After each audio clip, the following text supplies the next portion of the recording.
L'ex ministro Fedorov, l'ex ministro della difesa, non l'ultimo arrivato, quello che è stato cacciato a calci da Zelensky perché evidentemente aveva troppa popolarità e forse stava spingendo qualcosa all'interno del governo che non gradivano troppo i vari poteri, oltre ad aver chiesto le elezioni qualche giorno fa, ammette che l'Ucraina sta perdendo la guerra.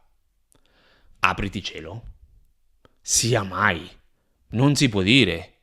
Stiamo perdendo la guerra. Assolutamente. Non è vero niente. Sono tutte disinformazie. Reuters. L'Ucraina sembra stia lentamente perdendo la guerra contro la Russia. Questo l'ha detto proprio a Reuters, in un'intervista, l'ex ministro della difesa Fedorov, avvertendo che Kiev ha a disposizione qualche mese per prendere delle decisioni chiave necessarie a ribaltare la situazione a suo favore. Prima domanda. Ma è da gennaio 2026 che ci martellano col fatto che hanno ribaltato la situazione e l'iniziativa non è più in mano russa ma è in mano ucraina, che sta riconquistando territori e sta ottenendo la vittoria mettendo in ginocchio la Russia o costringendola al negoziato con i bombardamenti sul territorio russo, proprio attribuiti alla strategia di Fedorov quando ancora era capo della difesa, o meglio ministro della difesa. Ci hanno detto sempre questo e adesso, una volta che è fuori Fedorov, che è in un'evidente strada per contrapporsi a Zelensky, e qui quindi bisogna un po' scindere, diciamo bisogna mettere dei contrappesi sulla bilancia per capire quanto quello che dice serve per creare il personaggio anti-Zelensky e quanto invece c'è di reale in quello che afferma in questi giorni, perché parlando di elezioni quando non si potevano nemmeno nominare, ora addirittura dicendo che l'Ucraina sta perdendo la guerra e per ribaltare la situazione non è che ha tanto tempo ma qualche mese, è totalmente il contrario di quello che ci dicono da Kiev e dai giornali da riporto da mesi. Soprattutto nel 2026, ce lo dicono da sempre. Anzi, il fatto che la guerra sia arrivata a quasi 5 anni lo riportano come un plus o un plus per l'Ucraina. Guarda quanto si sono difesi. Guardato da questo punto di vista, uno potrebbe dire effettivamente sono riusciti a difendersi. Il problema è che nessuno ti dà una medaglia per esserti difeso se poi alla fine viene distrutto. Sarebbe più pragmatico magari trovare delle soluzioni alternative che magari salvino delle vite, anche al costo di un pezzo di territorio che chi se ne frega. O sbaglio? Ma tu cederesti la tua cucina se uno... se salva le vite? Io che devo far ammazzare tutta la famiglia? Se io non ho le forze, no? Nonostante 40 paesi mi danno tante forchette per ammazzare quelli che vogliono rubarmi la cucina o la casa. Al nemico serve la cucina, però ci fanno credere che voglia tutta la casa. Io ho tante forchette date da 40 vicini, ma non riesco nemmeno a rallentarlo. Il rischio è che nel frattempo mi ammazzano tutta la famiglia. Ma chi cazzo se ne frega della cucina? Prenditela. Ci accordiamo, quella è la cucina, è per te, mettiamo un muro, qui ci teniamo quello che resta. E la famiglia è salva. Direi che è più importante, invece di mandare a sacrificare la famiglia. O sbaglio? Però, ragionamenti miei, molto semplici. Lentamente, ma inesorabilmente, come ha detto il generale austriaco in un'intervista a un quotidiano tedesco del quale vi ho parlato, i nostri media non sembrano tanto d'accordo con le sparate di Fedorov. Corriere della Sera di oggi. Mosca, la missione del capo della CIA, segno di un accordo vicino o di rapporti deteriorati, le tracce dei precedenti e la diplomazia, gli insuccessi di Putin e una seconda mobilitazione di massa, la tentazione di un nuovo fronte a Kaliningrad. Gli insuccessi di Putin. Quindi è così. Cioè, noi stiamo perdendo il 20% del territorio, uomini, non si tiene in piedi l'Ucraina che ha un deficit di 23 miliardi di euro per aver speso più di quello che poteva spendere nella difesa, questo l'ha detto Zelensky. Noi dobbiamo riattappare i buchi, mandare miliardi, mandare armi. Oggi con la questione dei 90 miliardi noi inseriamo come Italia altri 3 miliardi, ce lo dice lo stesso Corriere della Sera, invia a Kiev di materiali per 3 miliardi. Ed è la Russia a essere in difficoltà.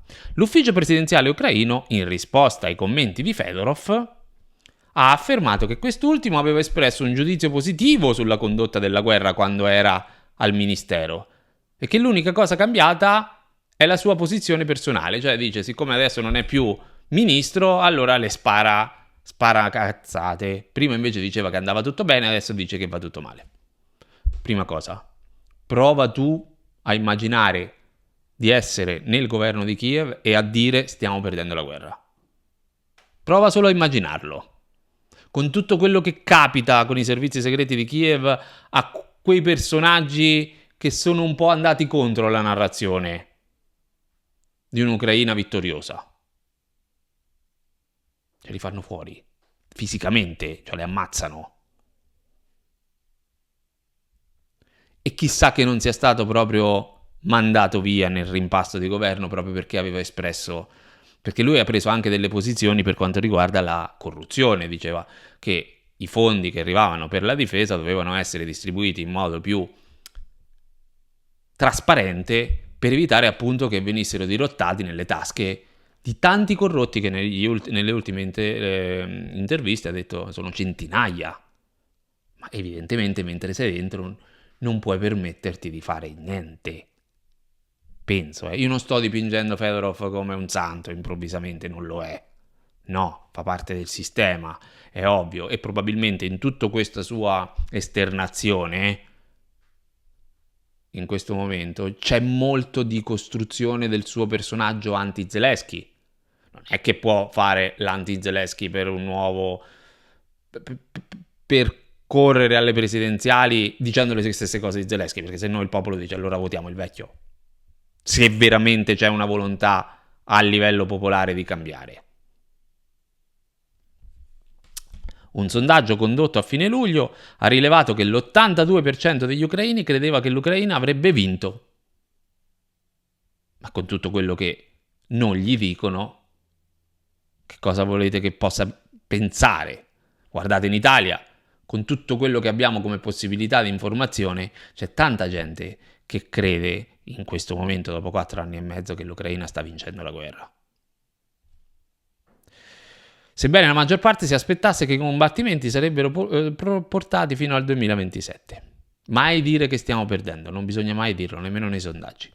Ukrainska Pravda, il rappresentante dell'Ucraina alle Nazioni Unite, afferma, questo ve l'ho detto già nel video precedente, che la Russia sta perdendo la guerra contro l'Ucraina. C'è questo Merlink che alle Nazioni Unite ha detto la Russia sta perdendo. Quindi non bisogna assolutamente dire che l'Ucraina sta perdendo la guerra. La Russia sta perdendo. Siamo a cavallo, ve l'ho detto. A prescindere da tutti i barbari attacchi contro i civili in Ucraina, la Russia sta perdendo. Come si permette Fedorov di dire esattamente il contrario? 1. Prima che bisogna fare le elezioni. 2. Che ci sono tanti corrotti, e questo lo sapevamo, all'interno del governo. Ora che addirittura stiamo perdendo la guerra, questo è completamente impazzito. Fuori di testa, come si permette? Ripeto, all'interno di queste dichiarazioni dobbiamo sicuramente mettere una parte come ingrediente della costruzione, cioè queste dichiarazioni studiate per costruire il personaggio e per posizionarsi politicamente come avversario di Zelensky, no? Perché, ripeto, se il popolo vuole veramente cambiare, deve votare uno che promette qualcosa, promette, poi nei fatti è tutta un'altra faccenda, promette di cambiare nei punti chiave. Il punto chiave è la guerra continua, i morti, la fermiamo? Come? La vinciamo? O la fermiamo o la vinciamo? Finora gli hanno detto che la stiamo vincendo, ma non sembra proprio, no? Il fronte arretra. Quelli che vanno al fronte, che non ci vogliono andare, ma se vanno non tornano più. La gente comincia a capire che non sta andando proprio bene, ok? E quindi adesso arriva Fedorov che dice quello che tutti quelli che ragionano un po' si sono resi conto, cioè la guerra la stiamo perdendo e dobbiamo fare qualcosa. Il punto è, abbiamo possibilità di ribaltare la situazione e come?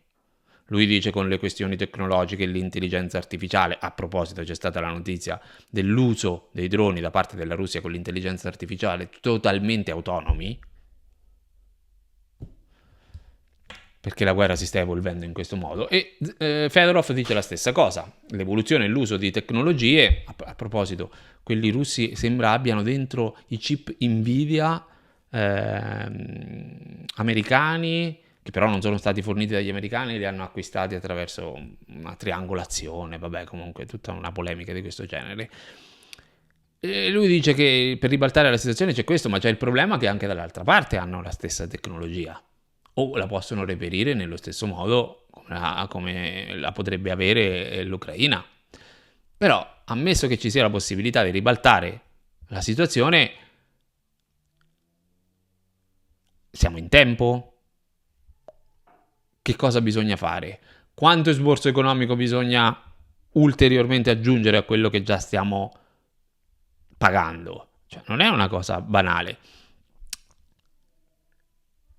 C'è il deficit, c'è la questione del deficit che Zelensky, riportato anche da Reuters, Zelensky denuncia per contrastare anche Fedorov, no? 27 miliardi di dollari, 23 miliardi di euro di deficit. E dice, ma come Fedorov, quando era ministro, non si è accorto delle spese che stavano aumentando e che quindi andavano a consumare il budget che era previsto per tutto il 2026?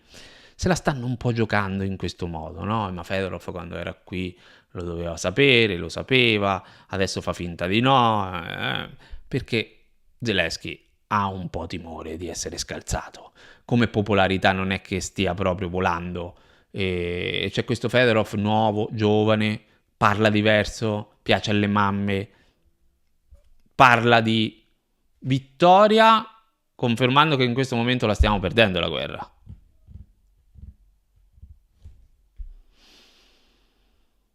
Deep State, riportato da Censor.net, le forze di difesa ucraine hanno ripreso il controllo di territori vicino, quindi non un centro abitato, territori vicino a Zapatne, zona Kharkiv, regione di Kharkiv.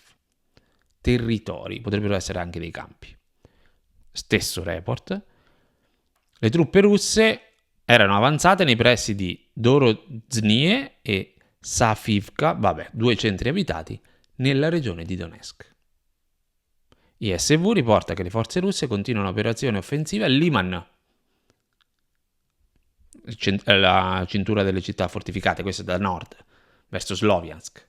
Poi sotto c'è Kramatorsk e poi sotto ancora c'è Kostantinivka, che è stata praticamente tutta assediata dai russi. Ma non fecero avanzamenti confermati, perché come sempre quando le avanzate le riportano solo i russi, non sono avanti. Un blogger militare russo affermò che le forze russe si impadronirono delle zone lì a Liman. Se voi guardate la mappa di ISV, la mappa della zona contesa, quindi dove i russi stanno combattendo e sono arrivati, perché dove sono infiltrati nemmeno la colorano la mappa, è sempre Ucraina. Quindi dove dicono di no, che non sono avanzati ma stanno combattendo, gialla la parte nord, la parte sud e la parte est completamente accerchiata, completamente no perché manca la parte ovest, ma Liman è completamente accerchiata, il centro abitato è completamente accerchiato dai russi. 3 su 4 lati. Quindi non completamente, però ci siamo capiti. Per chiudere, quello che sapevamo tutti. La Russia respinge il piano dei volenterosi. Piano Zelensky volenterosi. Sai quella cosa che hanno tirato fuori negli ultimi giorni di riproporre come nuovo un qualcosa che era già vecchio, la minestra riscaldata? Cioè un cessate il fuoco del quale Zelensky ha un'estrema necessità, visto che non hanno più Patriot, visto quello che sta accadendo al fronte. E allora ha chiesto il cessate il fuoco con congelamento della linea attuale di contatto, arretramento dei due eserciti per creare una fascia di rispetto cuscinetto all'interno della quale ci mettiamo i volenterosi NATO per mantenere la pace, quindi gli eserciti NATO a confine con la Russia in Ucraina. Qualunque normodotato, cerebro dotato, ha subito detto, si sono messi a ridere, no? Voglio dire, cioè la Russia oggi, che sta lentamente, ma inesorabilmente, come hanno detto i nostri, arrivando sulla cintura delle città fortificate per completare il Donbass, dovrebbe alzare le mani, arretrare, rinunciare, lasciare il cessate il fuoco così intanto si riarma l'Ucraina e accettare gli eserciti NATO al confine, che è il motivo per cui hanno attaccato l'Ucraina.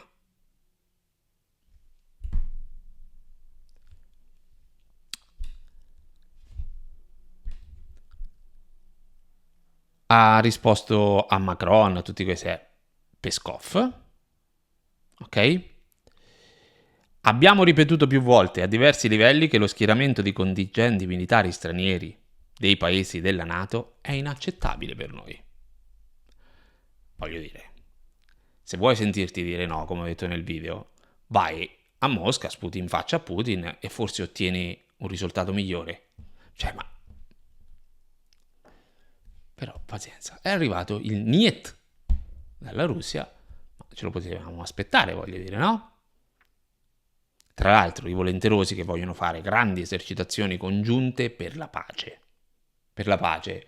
Per mandare gli eserciti, cioè tu fai esercitazioni militari per mandare gli eserciti per la pace. Non per preparare la guerra, no, per la pace. Grazie di essere arrivati fin qui. Questo è un video per i mattinieri di giovedì 27 agosto. Lo sto registrando mercoledì 26. Grazie a tutti, lasciate un like, un commento, condividete il video e mi raccomando, se avete possibilità, considerate di abbonarvi su YouTube, ci sono 3 livelli, scegliete quello che vi piace di più, quello che secondo voi è più equilibrato, adatto per sostenere il canale che non ha sponsor. Gli abbonati sostengono il canale, potete farlo su YouTube, 3 livelli, scegliete quello che vi piace di più, o Patreon, anche lì 3 livelli mensili o 3 livelli annuali. Grazie, al prossimo video.